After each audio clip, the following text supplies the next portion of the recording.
पिछले कुछ टाइम से ये वोट चोरी का मुद्दा हर न्यूज चैनल सोशल मीडिया पर आग की तरह फैल गया है। मेरे प्रेस कॉन्फ्रेंस पे बीजेपी के एक नेता ने, आप नोट करो, बीजेपी के एक नेता ने वोट की चोरी फर्जी वोटर बना के हो रही है। की समस्याएं और व्यापक जनहित के मुद्दों पर ट्विटर पर हैशटैग वोट चोरी से आजादी, हैशटैग वोट चोर गद्दी छोड़ और hashtag election commission of India जैसे हैशटैग ट्रेंड कर रहे हैं और रूलिंग गवर्नमेंट अभी तक चुप है। कोई प्रॉपर रिएक्शन गवर्नमेंट की तरफ से नहीं आया। ये वोट चोरी वाले एलिगेशन में कितनी सच्चाई है या फिर ऐसे ही करंट गवर्नमेंट के खिलाफ लोगों को भड़काने का एक जरिया है, और इस मुद्दे पर ईसीआई यानी इलेक्शन कमीशन ऑफ इंडिया का क्या रिस्पॉन्स आया है, और सबसे मेन बात ये सब कुछ अभी क्यों हो रहा है। तो 7 अगस्त 2025 को कांग्रेस के नेता राहुल गांधी ने सुबह 11 बजे दिल्ली के इंदिरा भवन में प्रेस कॉन्फ्रेंस की और एलिगेशन लगाया कि 2024 के जनरल इलेक्शन में बहुत बड़े लेवल पर वोट चोरी हुई है। अब इस चीज को प्रूफ करने के लिए राहुल गांधी ने महादेवपुरा कर्नाटका का एग्जाम्पल दिया, जहाँ पर 1 लाख से ज्यादा वोट फर्जी डाले गए थे और जिसकी उन्होंने एक पूरी लिस्ट भी दिखाई। और एलिगेशन था कि इलेक्शन कमीशन ने बीजेपी के साथ मिलकर वोटर के साथ गड़बड़ी की है। जांच ने 5 तरीके की चोरी पकड़ी। डुप्लीकेट वोटर, जिसका मतलब एक वोटर के नाम वोटर लिस्ट में अनेक जगह आ रहे हैं। फेक एड्रेस, मतलब एड्रेस है ही नहीं या फिर house number 0। Bulk voter in single address, मतलब एक छोटे से घर में 40, 50, 60 लोग रह रहे हैं। इनवैलिड फोटोज, छोटी सी फोटो है या फिर फोटो ही नहीं है, और वो जो छोटी फोटो है वो दिखती भी नहीं है। कौन है, किसका चेहरा है, नहीं पता लग सकता। Misuse of form 6। Form 6 first time voters के लिए होती है, मतलब जिनकी एज 18-20 साल की हो। कॉन्फ्रेंस में राहुल गांधी ने सुकुन रानी का एग्जाम्पल देकर दिखाया कि कैसे उनका नाम 2 अलग अलग जगह रजिस्टर्ड था और उन्होंने 2 बार वोट डाला। अब इसके बाद पब्लिक में टेंशन बढ़ गई और न्यूज़ 9 की टीम ने सुकुन रानी का इंटरव्यू लिया और सुकुन रानी ने इंटरव्यू में बताया कि हमने कभी भी 2 बार वोट नहीं डाला। और इस पर सुकुन रानी ने बोला कि हमें पता ही नहीं कि हमारा नाम 2 जगह कैसे ऐड हो गया। राहुल गांधी जी ने कहा कि 2 बार आपका नाम आया है वोटिंग लिस्ट में महादेवपुरा में, जहाँ टिक होके है, और आपने 2 बार वोट दिया। आप इसके बारे में कुछ जानते हैं? नहीं, मैं कुछ नहीं जानती हूँ। मैंने सिर्फ एक बार ही वोट किया है। एक बार आके रजिस्टर किया है आपका नाम? नहीं, ऐसी कोई बात नहीं। एक ही बार वोट किया, एक ही बार हमने वोटर आईडी कार्ड वगैरह सब दिखाए, सब चेकिंग हुआ हमारा, सब वोट करा। आपको लगता है किसकी गलती होगी जहां आपका नाम 2-2 जगह है? मुझे ये अब ये चीज तो आप उनसे पूछिए ना जिन्होंने ये वोटर लिस्ट बनाई है। अब इस बात को राहुल गांधी ने बिल्कुल भी एक्सेप्ट नहीं किया था कि ऐसा भी हो सकता है। हुआ क्या था कि 2022 में एक बहुत बड़े लेवल पर स्कैंडल हुआ था। उस समय पर कर्नाटका में बीजेपी की सरकार थी। चिल्मे ग्रुप नाम की एक प्राइवेट कंपनी को बीबीएमपी बेंगलुरु शहर निगम ने कॉन्ट्रैक्ट दिया कि महादेवपुरा के साथ साथ 2 और शहरों का वोटर्स का डाटा कलेक्ट करे। अब इसमें स्कैंडल ये था कि चिल्मे ग्रुप के लोग बूथ लेवल ऑफिसर के कार्ड लेकर लोगों के घर घर जा रहे थे। वो खुद को सरकारी अफसर बताकर लोगों से मोबाइल नंबर, आधार नंबर, जाति, धर्म और नौकरी डिटेल मांग रहे थे। और रणदीप सुरजेवाला जो कांग्रेस के नेता है, उन्होंने उस टाइम पर एलिगेशन लगाया था कि ये सब एक वोटर लिस्ट के साथ छिड़खाने की साजिश है। चिल्मे ग्रुप के डायरेक्टर रवि कुमार कृष्णप्पा पर भी 2017 में इस तरह के फ्रॉड के लिए एफआईआर दर्ज हुई थी और इसी वजह से राहुल गांधी ने महादेवपुरा विधानसभा क्षेत्र की सीट पर फोकस किया। अब इस कॉन्फ्रेंस के बाद 17 अगस्त 2025 को दिल्ली के नेशनल मीडिया सेंटर में एक प्रेस कॉन्फ्रेंस हुई और chief election commissioner Gyanesh Kumar ने बोला कि राहुल गांधी ने जो भी एलिगेशन लगाया है वोट चोरी को लेकर ईसीआई और बीजेपी गवर्नमेंट पर, वो सभी झूठ है। वोट चोरी जैसे गलत शब्दों का इस्तेमाल करके जनता को गुमराह करने का असफल प्रयास किया जाए तो यह भारत के संविधान का अपमान नहीं तो और क्या है।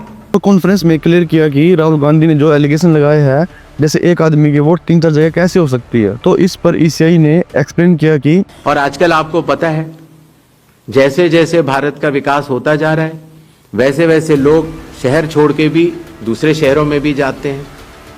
मुझे आशा है कि जितने हमारे मीडिया बंधु हैं वो भी शायद किसी न किसी दूसरे शहर को छोड़ के यहाँ पर आए होंगे। यहाँ रहने लग जाते हैं तो उनका वोट यहाँ भी बन जाता है कि अगर वो गांव में रहता था तो वहाँ उसका एक जगह नाम था, फिर वो शहर में आया, फिर वो वहाँ से चलते चलते दिल्ली या बम्बई पहुँच गया और उसने अपना पुराना नाम डिलीट नहीं कराया। हलफनामा देना होगा या देश से माफी मांगनी होगी, तीसरा विकल्प नहीं है। Chief election commissioner Rajiv Kumar की तरफ से एक सीक और सॉलिड स्टेटमेंट आई कि ईवीएम 100% हैक प्रूफ है।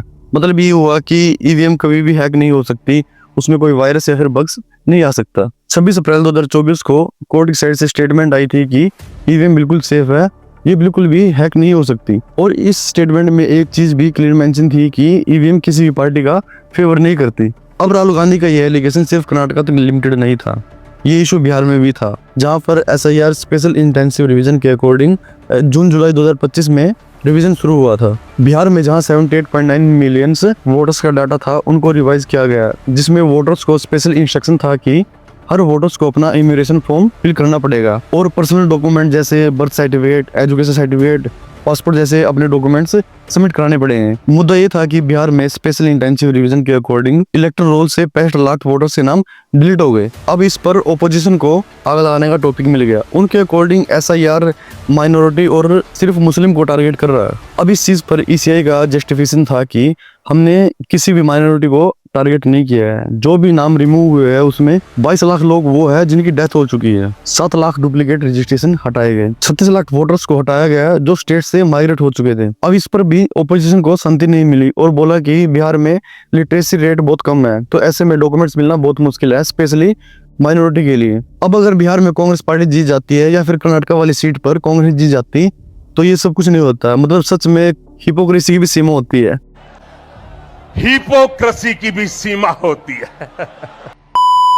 अब इस बात को लेकर सुप्रीम कोर्ट ने जुलाई की हियरिंग में क्लियर बोला था कि बर्थ सर्टिफिकेट और एजुकेशन सर्टिफिकेट के साथ साथ आधार कार्ड और राशन कार्ड को भी एक वैलिड आइडेंटिटी प्रूफ माना जाएगा। अब ये बिहार में इसलिए भी हो रहा है क्योंकि बिहार में अभी कुछ टाइम बाद विधानसभा के इलेक्शन होने हैं, तो ये एक पॉलिटिकल स्टंट भी हो सकता है जिससे वोटर्स को अपनी तरफ किया जा सके। अगर हम इसके थोड़ा फ्लैशबैक में जाए तो ये वोट चोरी और ये वोट चोरी के साथ छेड़छाड़ कोई नया मुद्दा नहीं है। भारत आजाद होने से ठीक पहले 1946 में अध्यक्ष के इलेक्शन होने थे और फिर वही भारत का पहला प्राइम मिनिस्टर बनना था। तो उसके लिए 2 नाम नॉमिनेट हुए, जिसमें पहला सरदार वल्लभ भाई पटेल और दूसरा पंडित जवाहरलाल नेहरू जी। वोटिंग से कुछ दिन पहले एक मीटिंग हुई जिसमें महात्मा गांधी के साथ साथ पंडित जवाहरलाल नेहरू, सरदार वल्लभ भाई पटेल, आचार्य कृपलानी और डॉक्टर राजेंद्र प्रसाद के साथ साथ बहुत बड़े बड़े कांग्रेस के नेता थे। टोटल 15 वोटर्स में जिसके पास सबसे ज्यादा वोट होगी वही भारत का पहला प्राइम मिनिस्टर बनेगा। बट जब वोटिंग हुई तो टोटल 15 वोट्स में से 12 वोट सरदार वल्लभ भाई पटेल को मिले और 3 वोट्स अदर को मिले। पंडित जवाहरलाल नेहरू को 1 वोट भी नहीं मिला। मतलब इसके अकॉर्डिंग तो सरदार वल्लभ भाई पटेल को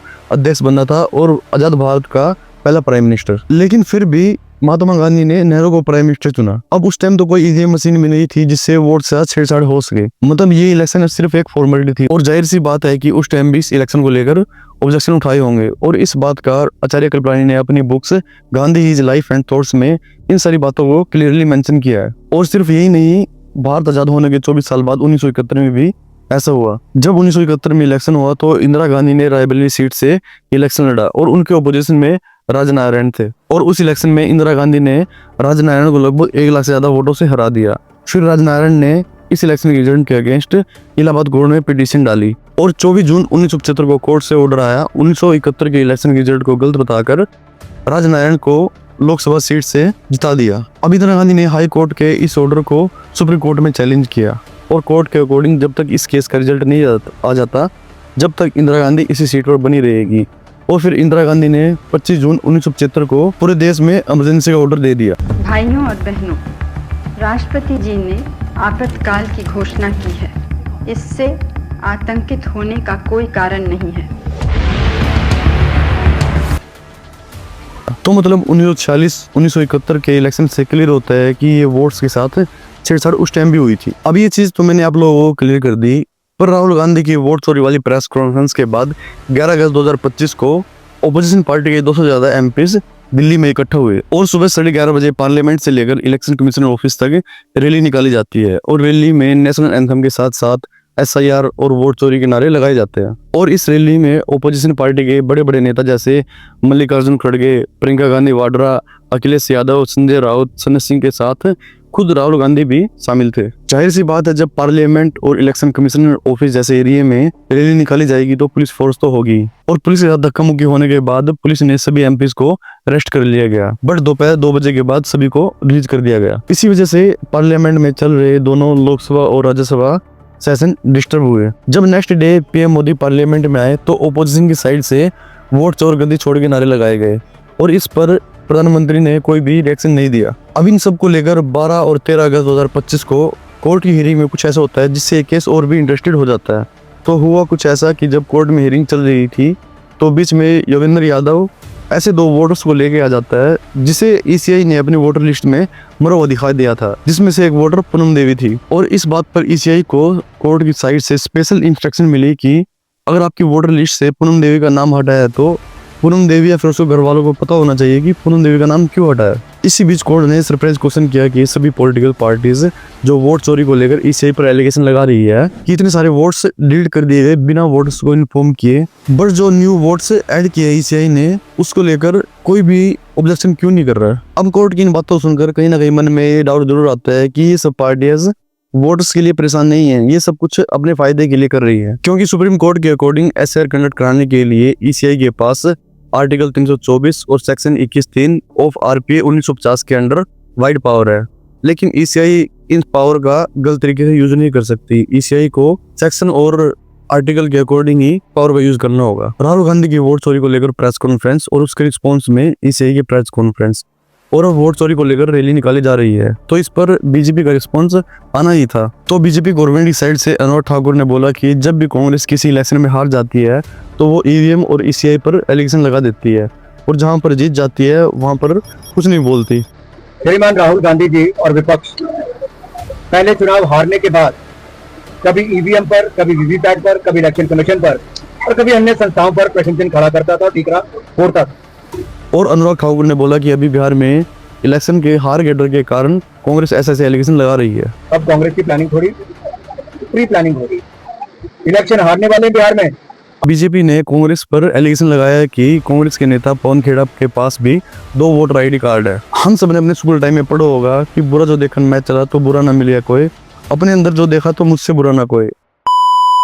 अब सेम यही चीज कांग्रेस के साथ हो गई कि कांग्रेस जो एलिगेशन ईसीआई और बीजेपी गवर्नमेंट पर लगा रही थी, अब वही एलिगेशन खुद कांग्रेस पर लग रहे हैं। कांग्रेस ने ईसीआई पर जो एलिगेशन लगाए थे एसआईआर के रिगार्डिंग, उसको लेकर बीजेपी ने ईसीआई के सपोर्ट में कहा कि जो एसआई प्रोसेस है ये कोई पहली बार नहीं हो रहा है और ये बहुत जरूरी भी है और लीगल भी है और फेक वोटर्स को वोटर लिस्ट से हटाना हमारे लोकतंत्र को स्ट्रॉन्ग बनाता है। अब इसी साल नवंबर 2025 में बिहार में विधानसभा इलेक्शन होने वाले हैं। एसआईआर प्रोसेस की वजह से बिहार के इलेक्शन कुछ ज्यादा ही इंटरेस्टेड हो चुके हैं। इसी कारण देश की जनता की नजरें बिहार के इलेक्शन बनी हुई है, क्योंकि जब कोई मुद्दा इतना हाईलाइट हो जाता है तो हर कोई उसके बारे में जानने की इच्छा रखता है। वोट चोरी जैसे और भी बहुत सारे एलिगेशन लगने के बाद ईसीआई ने कहा कि बिहार में इलेक्शन से पहले सभी वोटर्स के स्मार्ट कार्ड बनाए जाएंगे फेक वोटर्स को खत्म करने के लिए, जो कि बिहार में पहली बार होगा।